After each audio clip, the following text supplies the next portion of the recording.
वो बैठता है। वो आदमी जो करोड़ों लोगों को हंसाने का काम करता है, वो खुद ही डिप्रेशन में डूब जाता है।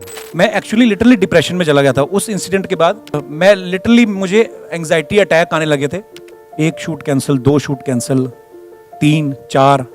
और लोग कहने लगते हैं कि उसके अंदर ईगो आ गया है और यही उसके डिप्रेशन की वजह है। आपका सुनील ग्रोवर से झगड़ा हुआ। हाँ। आपने जो बुआ बनती थी उपासना सिंह, वो भी निकल गई।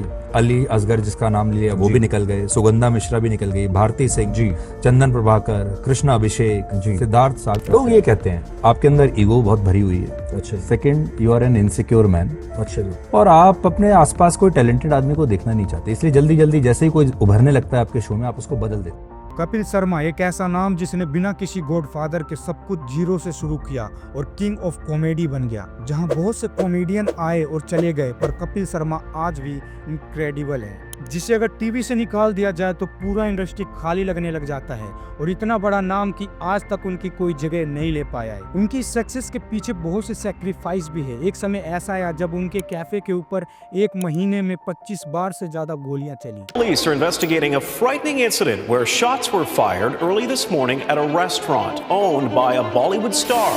Cafe has been attacked yet again. Shots have been fired at Kapil Sharma's cafe. Shots have been fired at the Caps Cafe in Surrey. Lawrence Bishnoi gang से जुड़े हुए गैंगस्टर हैरी बॉक्सर की धमकी भी सामने आई। ये कहानी सिर्फ एक कॉमेडियन की नहीं है, ये कहानी है राइज, फॉल और कमबैक की। एक ऐसी कहानी जिसने हमें दिखाया कि रियल सक्सेस का असली मतलब क्या होता है। अगर आप रियल सक्सेस की स्टोरी जानना चाहते हो और अगर आपको लगता है कि आप कपिल शर्मा को जानते हो, तो उस वीडियो को लास्ट तक जरूर देखिएगा, क्योंकि इसे देखने के बाद आपको कपिल शर्मा को देखने का परसेप्शन हमेशा हमेशा के लिए बदल जाएगा।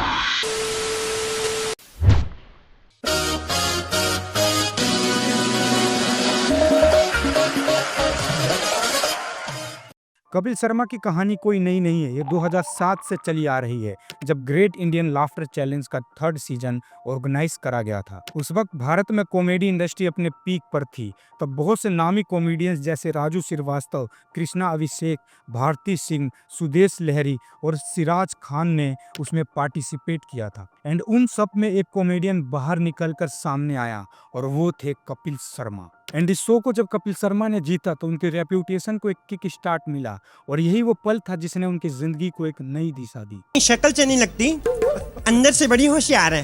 हेलो, इधर आओ भी अंग्रेजों के शक्ति कपूर। देखो, अगर खबर नहीं निकल रही है तो रहने दो। The winner is Kapil Sharma. इस शो को जीतने के बाद कपिल शर्मा के लिए दरवाजे खुल गए। एक एक करके उनके पास कई ऑफर्स आने लगे।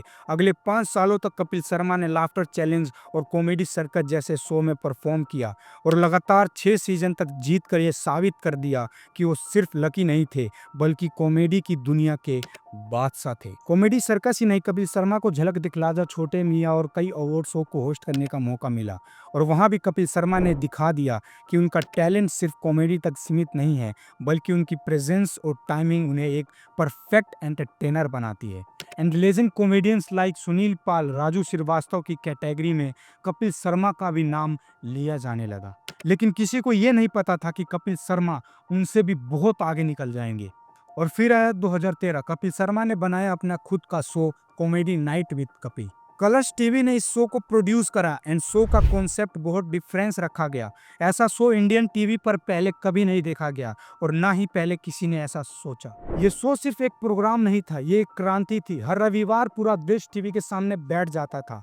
अमिताभ बच्चन से लेकर शाहरुख खान तक हर सुपरस्टार अपने फिल्म का प्रमोशन करने कपिल शर्मा शो पर आने लगे और धीरे धीरे ये शो बन गया इंडिया का नंबर 1 एंटरटेनमेंट शो। इस शो की पॉपुलैरिटी का अंदाजा तुम इस बात से लगा सकते हो कि शो का इनिशियल रन सिर्फ 3 महीने का होना था, पर शो इतना फटा, लोगों को इतना पसंद आ गया कि वो 3 साल तक चला। ये कपिल शर्मा का गोल्डन एरा था, जब पूरा इंडिया सैटरडे संडे रात को उन्हें देखने के लिए टीवी के सामने बैठ जाता था। कपिल शर्मा पर एपिसोड 50 लाख चार्ज करते थे और उनका एनुअल इनकम 60 करोड़ क्रॉस कर चुका था और उनका नाम फोर्ब्स की लिस्ट में शामिल हो गया था।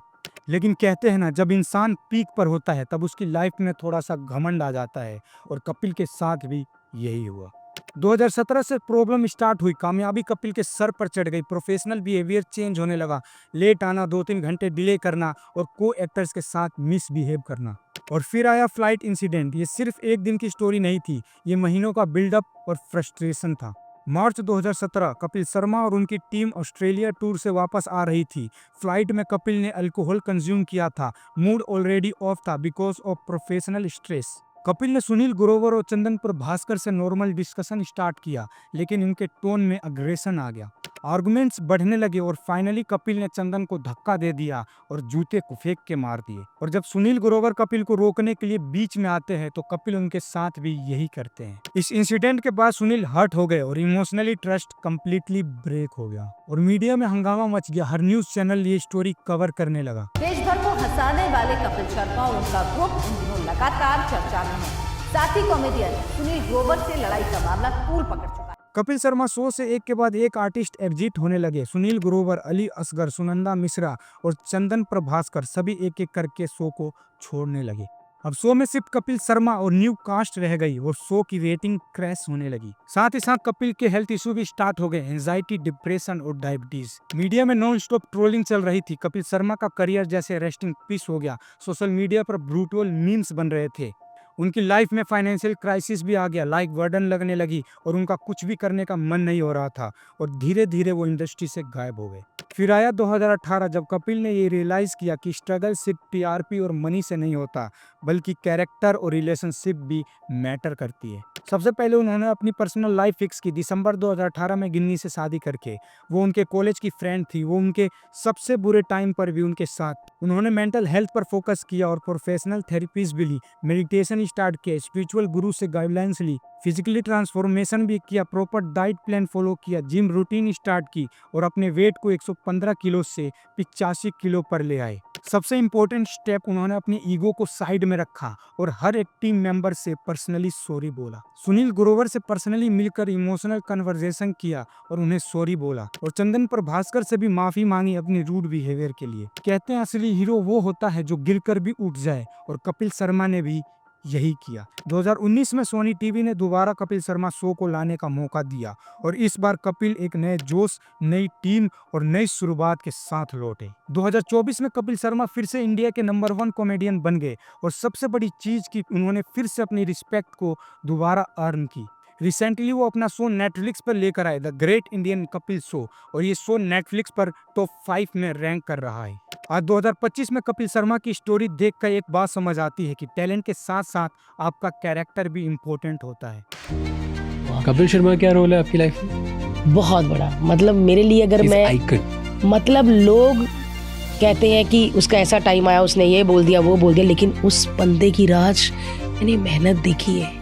नो डाउट 60 to 70% कपिल है जो शो को कैरी कर सकता है। लोग तो अभी 1-1.5 घंटा देखते हैं भाई, वो 4 घंटे वहां पे लोगों को एंटरटेन करता है। कपिल ने प्रूफ कर दिया कि असली किंग वो नहीं होता जो कभी ना गिरे, बल्कि जो गिरकर भी उसे सीख कर कम बैक करे। मिडिल क्लास से कॉमेडी किंग बनना, फिर से गिरना और वापस टॉप पर आना, बस इसी को कहते हैं असली हिम्मत। कॉमेडी नाइट विद कपिल से the great Indian Kapil Sharma show तक नाम बदलना, चैनल बदलना और लोगों के दिलों पर राज करना, यही है असली कमबैक। अगर आप भी लाइफ के टफ फेसेस से गुजर रहे हो तो कपिल शर्मा की स्टोरी से एक चीज सीख सकते हो, कंसिस्टेंसी एंड हार्ड वर्क। और यही वजह है कि कपिल शर्मा सिर्फ एक कॉमेडी किंग नहीं है, बल्कि रेजिलियंस का सिंबल बन चुके हैं। अगर आपको ये स्टोरी इंस्पायरिंग लगी तो चैनल को सब्सक्राइब करो और कमेंट में बताओ कि अगली स्टोरी हम किस पर लाएं। धन्यवाद।